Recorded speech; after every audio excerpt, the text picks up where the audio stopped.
से ना रुके हम, मर्जी से चले हम, बादल सा गरजे हम, सावन सा बरसे हम, सूरज सा चमके हम, स्कूल चले हम, स्कूल चले हम। Good morning students, welcome in NSK of IT classes. आज हम लिब्रे ऑफिस कैलकुलेशन का चैप्टर नंबर फर्स्ट यूज़ कर रहे हैं, जिसके जो हमारे जो टॉपिक्स हैं वो कंसोलिडेटिंग डेटा है। ये डेटा को कंसोलिडेट कैसे करते हैं, सब totals and then what if analysis.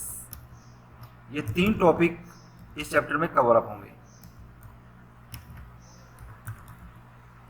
तो फर्स्ट वन जो हम पॉइंट यूज़ कर रहे हैं वो डेटा को कंसोलिडेटिंग यूज़ कर रहे हैं। कंसोलिडेटिंग का मीनिंग क्या होता है कि अगर आप एक या एक से ज़्यादा सीट्स को आपस में कंबाइन करना चाहते हैं, इट कंबाइंड टू और मोर सीट्स डेटा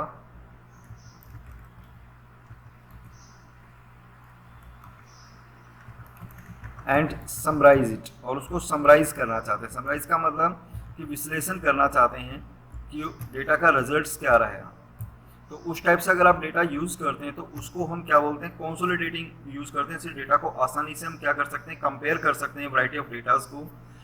तो इसके लिए आपको एक या एक से ज़्यादा सीट्स में आपको डेटा पहले यूज़ करना होगा। तो आप कैलकुलेशन सॉफ्टवेयर में जाइए एंड देन सबसे पहले कोई भी एक इस टाइप की शीट तैयार कीजिए। जैसे कि मान लो हमारे पास प्रोडक्ट कोड है और आपके पास 4 क्वार्टर के डेटा हैं, जैसे quarter 1, quarter 2, quarter 3 and quarter 4। Then कोई भी प्रोडक्ट ले लिया आपने, जैसे कि मान लीजिए हमने यहाँ पे कॉफ़ी डाल दिया। तो कॉफ़ी का क्वार्टर 1 का जो प्रोडक्शन है वो सपोज करिए आप 400 है, यहाँ पे आपने 500 डाल दिया, यहाँ पे 300 डाल दिया। तो कोई भी डेटा आप यहाँ पे टाइप कर लीजिए। देन टी डाल दिया आपने, टी का आप डेटा डाल सकते हैं यहाँ पे। तो अलग अलग डेटा आप यहाँ पे टाइप कर लीजिए एंड देन मान लो एक और प्रोडक्ट ले लेता हूँ मैं, शुगर। तो ये हमारा 1 साल का डेटा हो गया। मान लो अलग अलग ईयर वाइज डेटा आप इकट्ठा करते हैं, तो ये हमने 1 साल का डेटा यहाँ पे टाइप कर दिया। ये हमारी सीट 1 हो गई। सेम डेटा को आप यहाँ पे कॉपी कर लीजिए, कंट्रोल सी से कॉपी किया मैंने, एक नई सीट यहाँ पे बनाई और यहाँ पे पेस्ट कर दिया। अगर आपको और भी ज़्यादा सीट डालनी है तो एक और सीट आप ले सकते हैं। मतलब 3 साल का डेटा है मान लो मेरे पास, सीट 1, सीट 2। सीट 2 में जो भी चेंजेस करने हैं वो आप चेंजेस यहाँ पे कर दीजिए। अगर चेंज नहीं करना चाहते, सेम रखते हैं तो सेम भी रख सकते हैं। इस टाइप से आप जो भी डेटा रखना चाहते हैं, 3 सीट का डेटा ले लिया आपने और एक नई सीट पे हम डेटा को कंसोलिडेट कर रहे हैं।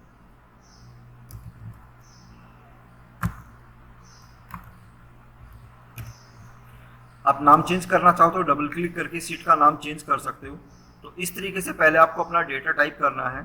डेटा टाइप करने के बाद गो टू द टूल्स में जाना है हमें, और टूल्स में डेटा ऑप्शन में जाना है। डेटा ऑप्शन में जाकर के आपको एक कंसोलिडेटिंग ऑप्शन मिलेगा। डेटा ऑप्शन में जाइए, डेटा में कौन सा ऑप्शन आएगा, कंसोलिडेट में जाएंगे यहाँ पे तो एक स्क्रीन आपके पास, एक डायलॉग बॉक्स आ गया है जिसमें सबसे पहले आपके पास सोर्स डेटा रेंज एक ऑप्शन आया हुआ है। तो यहाँ से जो भी आपको सीट यूज़ करनी है पहले वहाँ पे जाइए। सीट 1 पे जैसे हमें यूज़ करना, तो सीट 1 को आप यहाँ से सिलेक्ट कर लीजिए तो और ऐड पे क्लिक कर दीजिए। तो सीट 1 हो गई। ऐसे ही आपको फिर सीट 2 का डेटा डालना है, तो सीट 2 पे क्लिक करेंगे and then select the range sheet 2। Sheet 2 का कंप्लीट डेटा सेलेक्ट करो, ऐड पे क्लिक कर दीजिए। कंसोलिडेटिंग रेंज में वो डेटा इकट्ठा होते जा रहे हैं। फिर ऐसे सीट 3 पे करना है, तो सीट 3 पे डेटा पे जाइए, वहाँ से सेलेक्ट कीजिए और ऐड पे क्लिक कर दीजिए। ऐसा आप तीनों सीट के डेटा को यहाँ पे ले सकते हैं। दूसरा, जहाँ पे रिजल्ट शो करना है, तो अगला ऑप्शन आप देख रहे हो यहाँ पे कॉपी रिजल्ट टू। तो यहाँ पे आप जो भी सीट रखना चाहते हैं, मान लो आपको सीट 4 में रिजल्ट चाहिए, तो सीट कंसोलिडेटिंग जो भी सीट आप उस पर जाइए और वहाँ से एक फर्स्ट वन सेलेक्ट कर दीजिए। जस्ट ये सीट डाल दी आपने एंड देन उसके बाद ऑप्शन पे क्लिक करना है हमें। यहाँ पे ऑप्शन में जाकर के अगर हमें देखो दो ऑप्शन यहाँ पे, रो लेवल और कॉलम लेवल। कॉलम से हेडिंग्स आ जाती हैं, रो से रिकॉर्ड की जो हेडिंग है वो आप शो कर सकते हैं यहाँ पे। एंड देन अभी जो हमारा फंक्शन यूज किया जा रहा है वो सम फंक्शन है। आप यहाँ पे कोई भी फंक्शन यहाँ पे चेंज कर सकते हैं, सम, काउंट, एवरेज, मिनिमम, मैक्सिमम, जो भी आपको निकालना है वो आप निकाल सकते हैं यहाँ पे। जैसे अगर हमें सम ही करना है तो click on the sum and click on the okay button. तो अगर आप यहाँ पे देखोगे तो यहाँ पे आपके पास हेडिंग भी आ गई। क्वार्टर 1 का कॉफी का टोटल जो तीनों सीट का था, जैसे सीट 1, सीट 2 और सीट 3, तीनों का जो टोटल हुआ वो कितना हो गया यहाँ पे 1100। ऐसे ही क्वार्टर 2 का हो गया, 3 का और 4 का। इस तरीके से डेटा को आप एनालिसिस कर सकते हैं। तो ये हमारा फर्स्ट टॉपिक हो गया जिसमें हम क्या यूज करना सीखा। बेसिकली हमने कंसोलिडेटिंग करना सीखा कि कंसोलिडेट डेटा किस तरीके से यूज किया जा सकता है। नेक्स्ट जो टॉपिक है वो हमारा सब टोटल है। अब सब टोटल में क्या होता है बेसिकली कि जैसे हम सब टोटल करते हैं कि एक ग्रुप ऑफ, अगर एक ही सिंगल सीट है, यानी single sheet, if we want to use functions on grouping, कि हम ग्रुप बनाना चाहते हैं, ग्रुपिंग के अकॉर्डिंगली अगर हमें टोटल करना है तो उसके लिए हम क्या यूज करते हैं, वहां पे सब टोटल का यूज करते हैं। तो आप सेम डेटा ले लीजिए यहाँ पे भी। तो जैसे आप वापस सॉफ्टवेयर में गए तो मान लो सीट 1 पे कर लेते हैं, तो सीट 1 ये हो गया। अब मैं सीट 2 का डेटा और यहाँ से कॉपी करता हूँ, कंट्रोल से कॉपी कीजिए और वापस सीट 1 में जाकर के डेटा को पेस्ट कर दीजिए। मान लो इस तरह का डेटा हमने डाल दिया यहाँ पे। इसमें जब भी हम सब टोटल यूज करना चाहते हैं, पहले आप डेटा को अरेंज कर लीजिए असेंडिंग ऑर्डर में, असेंडिंग या डिसेंडिंग ऑर्डर में। तो डेटा में गए, अगर असेंडिंग ऑर्डर में डेटा डालें, असेंडिंग का मतलब छोटे से बड़े में होता है, डिसेंडिंग का मतलब बड़े से छोटे में होता है। तो आप पहले डेटा को असेंडिंग ऑर्डर में मैनेज कर लीजिए। तो इस तरह की सीट आपके पास यहाँ पे बन करके तैयार हो गई। अब हम सब टोटल ऑप्शन यूज करते हैं, तो अगेन डेटा ऑप्शन में जाएंगे और यहाँ पे एक ऑप्शन कौन सा आ रहा है, सब टोटल।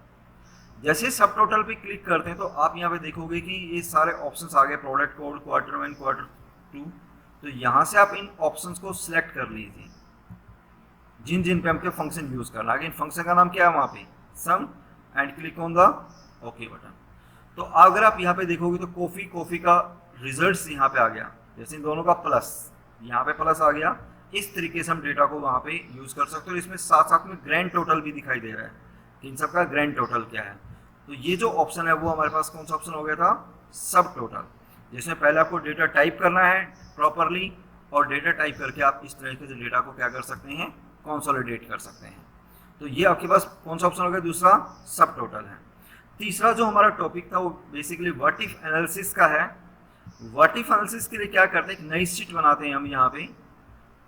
व्हाट इफ एनालिसिस कहाँ यूज करते हैं, बेसिकली जहाँ आप कोई भी जैसे कोई फॉर्मूला यूज करते हैं और वो आपको बार बार जैसे यूज करना है कि सेम टाइप से आपको कैलकुलेशन करनी है, उसी टाइप की अगर कैलकुलेशन करनी है तो आप किसका यूज करते हैं, वहाँ पे व्हाट इफ एनालिसिस का यूज करते हैं। जैसे कि मान लो मैं एक एग्जांपल लेता हूँ यहाँ पे कि मान लो मैंने कोई बैंकिंग सेक्टर में काम करते हैं लोन वगैरह से रिगार्डिंग, तो वहाँ पे मैंने यहाँ पे डाल दिया कि जैसे loan amount, then rate of interest क्या है मेरा और मेरी इंस्टॉलमेंट्स कितनी हैं। इंस्टॉलमेंट का मतलब होता है जैसे ईएमआई की कितनी इंस्टॉलमेंट आप उस लोन को पे करेंगे। जैसे कि मान लीजिए 2 लाख रुपए लोन लिया, 10% रेट ऑफ इंटरेस्ट लगा दिया हमने यहाँ पे, एंड देन मान लो ये मेरे को 48 यानी 4 साल में मुझे पे करना है, तो 48 इंस्टॉलमेंट्स हो गई। तो अगर सिंपल इंटरेस्ट अगर आप निकालते हैं तो सिंपल इंटरेस्ट निकालने का क्या फॉर्मूला होता है कि अमाउंट इनटू में रेट इनटू में टाइम, इस तरीके से आप कैलकुलेशन कर सकते हैं। मान लो ये मेरा 48 साल का इंटरेस्ट हो गया, या मैं 4 साल का इंटरेस्ट निकाल देता हूँ यहाँ पे, तो 4 साल का मैंने इंटरेस्ट निकाल दिया। तो मेरा इंटरेस्ट कितना गया यहाँ पे 80,000 पे 2 लाख पे 4 साल का इंटरेस्ट बना मेरा, ये मेरा अमाउंट हो गया था। मान लो मैंने सिंपल इंटरेस्ट का फॉर्मूला लगा दिया यहाँ पे, अमाउंट, रेट और यहाँ पे टाइम डाल दिया मान लो मैंने, तो मेरा 80,000 पे क्या हो गया, ब्याज हो गया। अब जब भी व्हाट इफ एनालिसिस यूज करते हैं, इससे अगला सेल खाली रखिए, नीचे से आप इन तीनों में से कोई भी एक चीज चेंज कर सकते हैं। जैसे कि मान लो आपको टाइम चेंज करना है या रेट चेंज करनी है, जैसे मान लो मैंने रेट चेंज कर दिया यहाँ पे, जैसे कि 11%, 12%, 9%, 8%, ऐसे कोई भी आप रेट यहाँ पे डाल सकते हैं, 8.5% अलग अलग।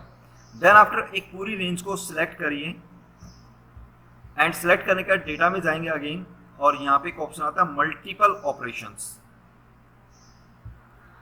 मल्टीपल ऑपरेशन में जैसे क्लिक करोगे तो एक डायलॉग बॉक्स आ गया। यहाँ पे सबसे पहले फॉर्मूला, कि जिस सेल में आपने फॉर्मूला लगाया हुआ है उस सेल का एड्रेस। अच्छा, इसमें दो ऑप्शन है, एक रो वाइज और एक कॉलम वाइज, दोनों भी आप एक साथ डाल सकते हैं। अभी हमारे पास जो डेटा अगर यूज देखें तो आप रो वाइज यूज हो रहा है। अगर आप डेटा देखोगे किस वाइज हो रहा है, रो। तो अगर रो वाइज होता है तो कॉलम में जाना होता है, और कॉलम वाइज होता है तो रो में जाना होता है। तो अभी आपका डेटा अगर रो वाइज है तो कहाँ पे जाओगे, कॉलम में जाके, और इसमें से जो भी चीज़ आप चेंज कर रहे हैं, मान लो मैं क्या चीज़ चेंज कर रहा हूँ, रेट का एड्रेस डालना होगा मुझे। ऐसा में पहले में फॉर्मूला का एड्रेस, और दूसरे में आप बेसिकली क्या यूज करोगे, यहाँ पे जो भी चीज़ आप इन तीनों में से चेंज कर रहे हो, जैसे अमाउंट, रेट और टाइम। तो अभी हमने क्या चेंज किया था वहाँ से, रेट, तो रेट का एड्रेस डाल के और ओके पे क्लिक करना है बस। तो आप देखोगे तो उसके अकॉर्डिंग अगर 11% रेट ऑफ इंटरेस्ट हो तो 88,000, 12% में 96, 9% में ये, उसके अकॉर्डिंग आपका पूरा डेटा यहाँ पे क्या हो गया, चेंज हो गया है। तो ये दोनों तरीके से आप फॉर्मूला यूज कर सकते हो। मान लो अगर मैं रो वाइज करता हूँ तो रो वाइज करने के लिए क्या करते हैं, मान लो टाइम चेंज कर देते, 3 साल डाल दिया आपने यहाँ पे, तो इससे ऊपर का एक सेल खाली रखिए, एंड देन यहाँ पे मैंने 5 साल हो गया, यहाँ पे 2 साल हो गया, इस साल से आपने ईयर भी चेंज कर दिए। फिर से अगेन सेलेक्ट करेंगे, सेलेक्ट करने के बाद कहाँ पे जाओगे भाई, again go to the data, data में मल्टीपल ऑपरेशंस, मल्टीपल ऑपरेशन में जाके जहाँ पे आपने फॉर्मूला लगाया वो फॉर्मूला पहले यहाँ पे डालना होगा हमें। जैसे ये रेंज सेलेक्ट करिए यहाँ पे पहले, देन डेटा, मल्टीपल ऑपरेशंस, पहले फॉर्मूला का एड्रेस, यहाँ पे आपका फॉर्मूला जिस सेल में है, एंड देन आफ्टर अब हम रो में जाएंगे। पहले हम किस में गए थे, कॉलम में, अब किस में जा रहे हैं, यहाँ पे रो में, और यहाँ पे किसका एड्रेस डाल देंगे, फिर हम टाइम का एड्रेस डाल देंगे and click on the okay. तो यहाँ पे आप देखोगे तो क्या चेंज हो गया आपके पास, टाइम भी आप चेंज कर दे सकते हैं। दोनों चीज चेंज करना चाहो तो दोनों चीज भी चेंज की जा सकती है। तो ये हमारा जो ऑप्शन है वो कौन सा हो गया था आपके पास, व्हाट इफ एनालिसिस। तो ये हमारा एक्सेल का जो आप यूज कर रहे हैं, लिब्रे ऑफिस कैलकुलेशन का चैप्टर नंबर कौन सा हो गया था, फर्स्ट, जिसमें आपको बेसिकली इसकी प्रैक्टिकल यूज करके देखनी है। तो काफी अच्छा चैप्टर है जिसके अंदर सारे टॉपिक्स आपके कवर अप हो गए हैं। Okay students,